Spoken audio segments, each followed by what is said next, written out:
Hello and welcome to the Center for European Policy Analysis. My name is Sam Greene. I'm director of the Democratic Resilience Program here at CEPA, and it's my distinct pleasure to welcome Egidijus Meilūnas, Vice Minister of Foreign Affairs of the Republic of Lithuania. Vice Minister Meilūnas holds perhaps the most expansive and challenging portfolio a diplomat could hope for, including responsibility for Lithuania's security policy, its transatlantic and other multilateral engagements, and the development of relations in Asia. That makes him the ideal interlocutor for today's discussion of one of Lithuania's and Europe's most challenging relationships, that with the People's Republic of China. Vice Minister Meilūnas, welcome to CEPA. Good afternoon. Thank you very much, Sam, for introducing me. And I'm really happy to participate in this discussion. Well, thanks again for being with us. CEPA has recently published a significant new report auditing avenues through which the Chinese come to Eastern Europe. That report in particular highlights Lithuania as a success story in its resilience to Chinese influence. What, in your view, has accounted for this success, and where is there more work to be done? First of all, I would like to thank your organization for publishing the report. I believe it's very timely and to some extent, or even to big extent, answers to your second question, where is there more work to be done? I have in mind recommendations for policymakers in this report. Now, what concerns Lithuania and its relations and experience with China, we say that there comes a time when one needs to call a spade a spade. And almost 2 years ago, Lithuania did exactly that. I have in mind, first of all, that we left the format previously known as 17+1 or 16+1, because it is splitting the European Union unity. And we did say this openly. So right now we continue calling for a whole EU approach to China rather than having any limited formats. Indeed, Lithuania passed the pressure test and even grew stronger. I believe it can be explained by two reasons. That is answer to your first part of your question. So first of all, we have quite long experience dealing with autocratic regimes. First of all, of course, with Russia.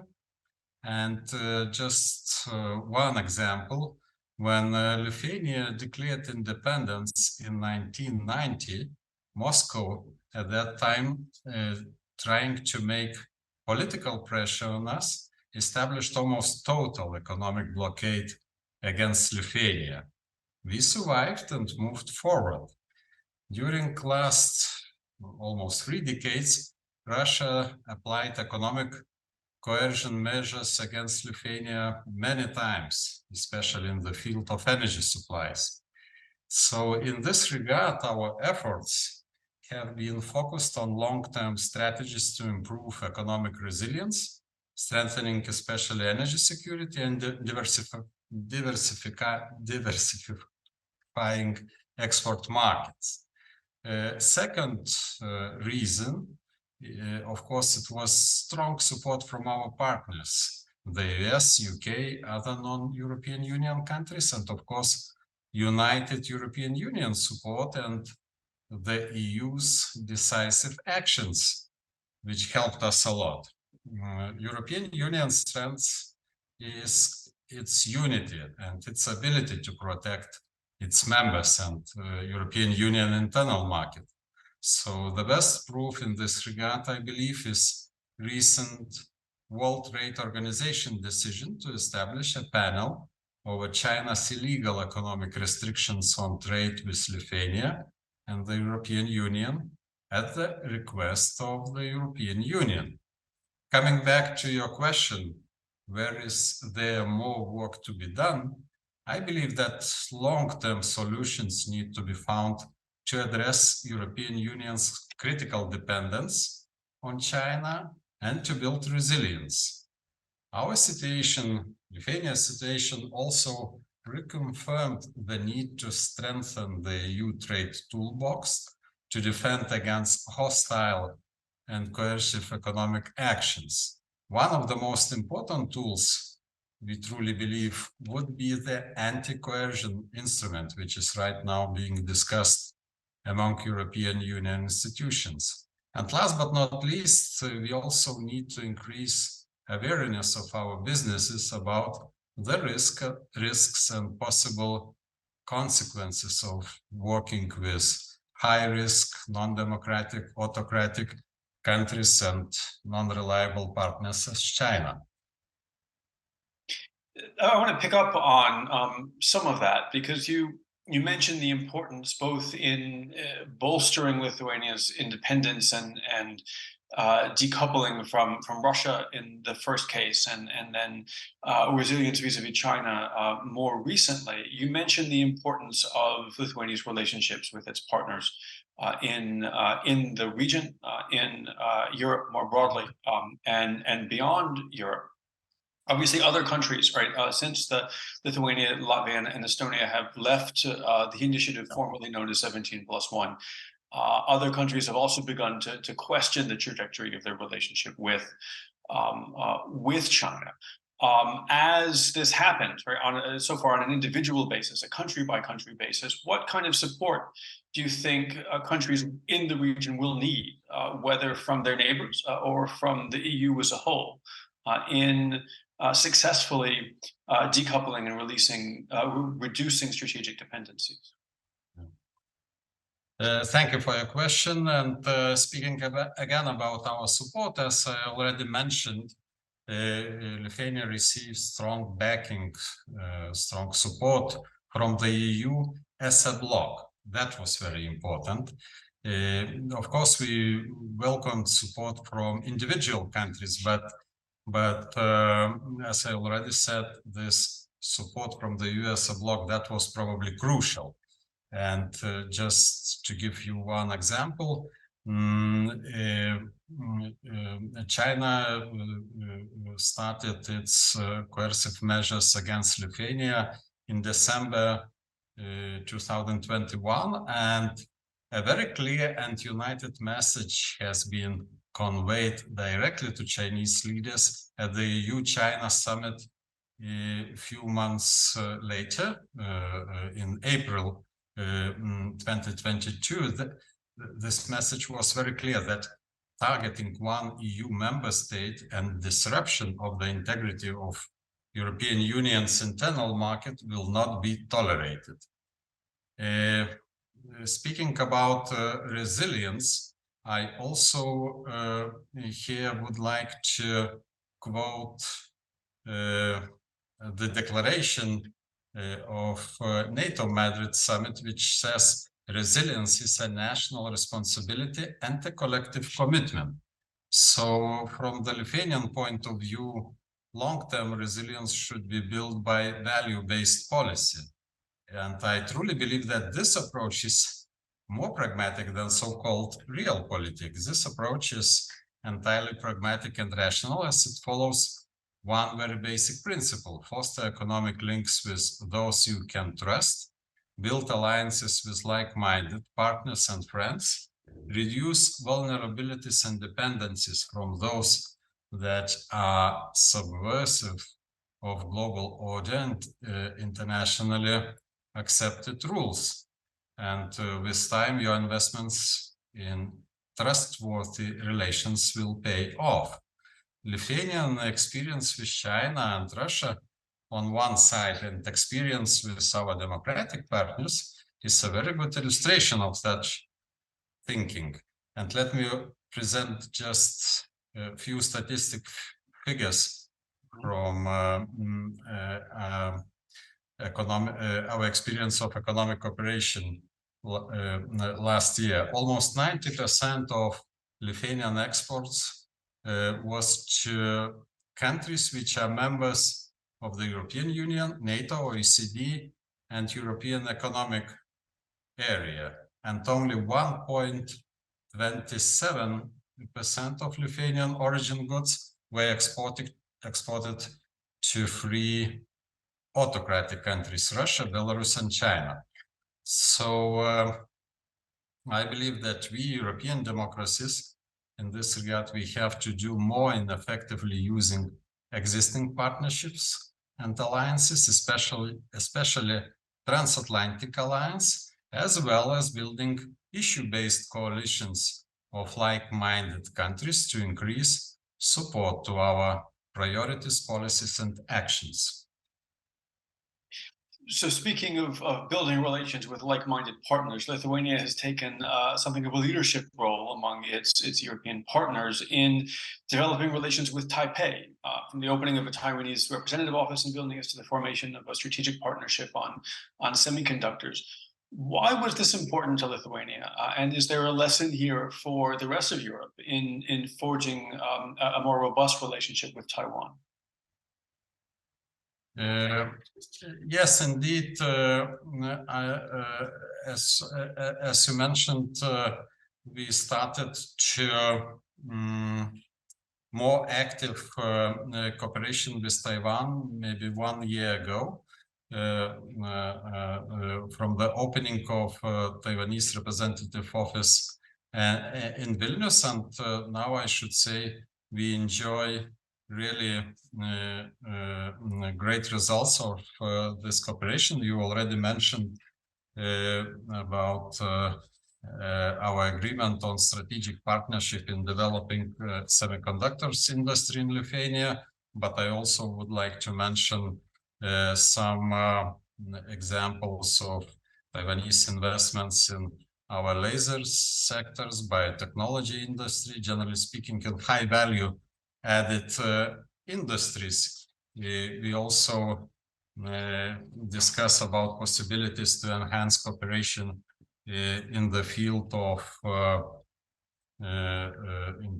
scientific and technological cooperation.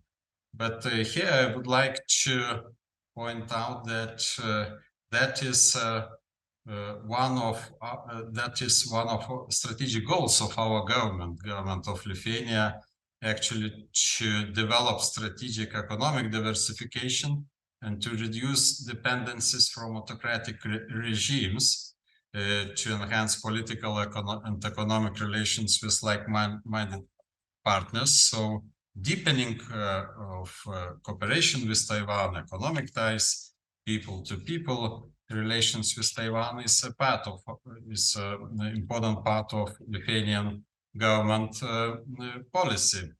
Besides its technological and economical weight, Taiwan is also consolidated and vibrant democracy. So we see Taiwan as an important, like-minded and high-tech partner in the Pacific region. So in this regard, we really glad to see that many European countries now are actively strengthening their cooperation with Taiwan. And here I would like to point out again that Lithuania remains a strong supporter of enhanced relations with Taiwan, and our stance and level of engagement with Taiwan have not changed even upon attempts of pressure or intimidation. But I also have to say that, however, China's military exercises and other coercive actions against Taiwan pose great concern, and measures to deter China from using force against Taiwan should be considered, and the international community needs to send a clear message to China that any new use of force against Taiwan would entail grave consequences. So with that in mind, the US national security strategy released late last year sees Russia as the acute, immediate threat of the moment, obviously, and China as the systemic threat of the future. And there's a broad assumption that Washington will seek to pivot to the Indo-Pacific once Russia loses its war against Ukraine. How does that perspective look from Vilnius? And do you think that there is a sufficient degree of strategic understanding and coordination between Europe and the United States to ensure that neither Russia nor China can threaten European security and prosperity? You mentioned US national security strategy, but I should say that no matter on which side of the Atlantic, we are, first of all, we are allies. Therefore, we share the same threat perception. And in this regard, let me quote again the declaration of NATO Madrid summit. It's Article 5, I quote, "The Russian Federation is the most significant and direct threat to allies' security and to peace and stability in the Euro-Atlantic area." In other words, Russia is the most significant threat to all 30 countries, member states of NATO. And we also should be aware that